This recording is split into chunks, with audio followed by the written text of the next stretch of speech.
ഇന്ന് വളരെ രുചികരമായ കത്രിക്ക മസാലയാണ് ചെയ്യുന്നത്. അതിനായിട്ട് നല്ല വലിപ്പമുള്ള മീഡിയം സൈസിൽ ഒരു കത്രിക്ക എടുത്തിട്ടുണ്ട്. ഇതിനെ നന്നായി കഴുകിയ ശേഷം ചെറുതായിട്ട് നീളത്തിൽ അരിഞ്ഞെടുത്തിട്ടുണ്ട്. ഇത്തരത്തിലുള്ള വലിയ കത്രിക്ക തന്നെ ഈ ഒരു വിഭവം ഉണ്ടാക്കാനായിട്ട് എടുക്കുക. എങ്കിൽ മാത്രമേ നല്ല സ്വാദുണ്ടാകുകയുള്ളൂ. കത്തിരിക്ക അരിഞ്ഞതിന് ശേഷം നിറം മാറി പോകാതിരിക്കാനായിട്ട് വെള്ളത്തിൽ ഇട്ട് കൊടുത്തിട്ടുണ്ട്. ഫ്ലെയിം ഓൺ ചെയ്ത ശേഷം ഒരു മൺചട്ടി വെച്ച് കൊടുത്തിട്ടുണ്ട്. ഇതിലേക്ക് 5 ടേബിൾ സ്പൂൺ വെളിച്ചെണ്ണ ഒഴിച്ചു കൊടുത്ത ശേഷം 1/4 ടീസ്പൂൺ കടുക് ഇട്ട് കൊടുക്കാം. കടുക് എല്ലാം പൊട്ടിക്കഴിഞ്ഞാൽ അരിഞ്ഞു വെച്ചിരിക്കുന്ന ഒരു സവാള ചേർത്ത് കൊടുക്കാം. നന്നായി ഇളക്കി കൊടുക്കാം. സവാള വഴന്നു വരാനായിട്ട് 1/4 ടീസ്പൂൺ ഉപ്പ് കൂടി ചേർത്ത് ഇളക്കി കൊടുക്കാം. സവാള വഴന്നു കഴിഞ്ഞാൽ ഇതിലേക്ക് ഒരു തക്കാളി അരിഞ്ഞതും കൂടി ചേർത്ത് കൊടുക്കാം. 1 ടീസ്പൂൺ ജിഞ്ചർ ഗാർലിക് പേസ്റ്റ് ചേർത്ത ശേഷം എരിവിനായിട്ട് 2 പച്ചമുളക് അരിഞ്ഞതും കൂടി ചേർത്ത് ഇളക്കി കൊടുക്കാം. അടച്ചു വെച്ച് വേവിക്കണം.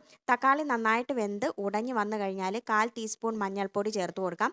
ഇതിലേക്ക് 1 teaspoon Kashmiri chilli powder, 1/2 teaspoon എരിവുള്ള മുളക് പൊടി, 1 ടീസ്പൂൺ വീട്ടിൽ തന്നെ പൊടിച്ച ഗരം മസാല കൂടി ചേർത്ത് നന്നായി ഇളക്കി യോജിപ്പിക്കാം. അരിഞ്ഞു വെച്ചിരിക്കുന്ന കത്തിരിക്ക കൂടി ചേർത്ത് നന്നായി ഇളക്കിയ ശേഷം വേകാനായിട്ട് 1/4 ഗ്ലാസ് വെള്ളം കൂടി ഒഴിച്ച് അടച്ചു വെച്ച് വേവിച്ചെടുക്കാം. കത്തിരിക്ക നന്നായിട്ട് വെന്ത് സോഫ്റ്റ് ആയിട്ട് വരുന്നത് വരെ ഇടയ്ക്കിടയ്ക്ക് അടപ്പ് തുറന്ന് ഇളക്കി യോജിപ്പിക്കണം. ഉപ്പ് കുറവാണെങ്കിൽ ചേർത്ത് കൊടുക്കാനായിട്ട് മറക്കരുത്.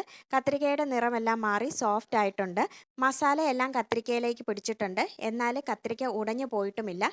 ഇതിലേക്ക് 1 ടീസ്പൂൺ കസൂരി മേത്തി, അതായത് ഉലുവയുടെ ഇല, കയ്യിൽ ഒന്ന് തിരുമിയ ശേഷം ഇതിലേക്ക് ചേർത്ത ശേഷം നന്നായിട്ട് ഇളക്കി യോജിപ്പിക്കാം. ഇത്രയും മാത്രം മതിയാകും. ഫ്ലെയിം ഓഫ് ചെയ്യാവുന്നതാണ്.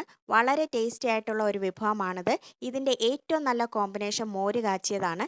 തേങ്ങ ഇല്ലാതെ ജീരകവും വെളുത്തുള്ളിയും ഉള്ളിയും വറ്റൽമുളകും ചേർത്ത് കാച്ചിയെടുക്കുന്ന മോരിൻ്റെ കൂടെ ഈ ഒരു കത്തിരിക്ക മസാല ചോറിൻ്റെ കൂടെ കഴിച്ചു നോക്കൂ. ഇനി ഏറ്റവും സ്വാദ് ഇത് ഉണ്ടാക്കിയ ചട്ടിയിലേക്ക് ചൂട് ചോറിട്ട് ഇളക്കി കഴിക്കുന്നതിനാണ്. ഇതൊരു പ്രത്യേക ടേസ്റ്റാണ്. ഇങ്ങനെ കഴിക്കുന്നതിന് മറ്റൊന്നും തന്നെ ആവശ്യമില്ല. ഇത്തരത്തിൽ കഴിച്ചിട്ടില്ലാത്തവർ ഒന്ന് ട്രൈ ചെയ്ത് നോക്കിക്കോളൂ.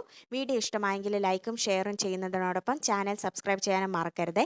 ബെൽ ബട്ടൺ കൂടി ഇനേബിൾ ചെയ്തോളൂ. മറ്റൊരു നല്ലൊരു വിഭവമായി മറ്റൊരു അവസരത്തിൽ വീണ്ടും കാണാം. താങ്ക്